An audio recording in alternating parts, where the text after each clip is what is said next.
খুবই একটি গুরুত্বপূর্ণ প্রশ্ন। দেখেন সবাই, সবকিছুই কি আল্লাহর পরীক্ষা? ভাই, আপনি প্রশ্ন করেছেন সবকিছু আল্লাহর পরীক্ষা কিনা। আমাদের জীবনটাই পরীক্ষা। মাঝে মধ্যে আমরা নিজেরাই নিজেদের জন্য সমস্যা তৈরি করি, আমরা নিজেরাই নিজেদের সমস্যা তৈরি করি। এই জীবনটা আসলে পরকালের জন্য একটা পরীক্ষা।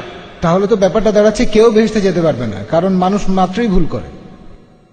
ভাই, আপনি বললেন যে কেউ তাহলে বেহেশতে যেতে পারবে না, কারণ মানুষ মাত্রই ভুল করে। আমি একমত, মানুষ ভুল করে, প্রত্যেক মানুষই ভুল করে।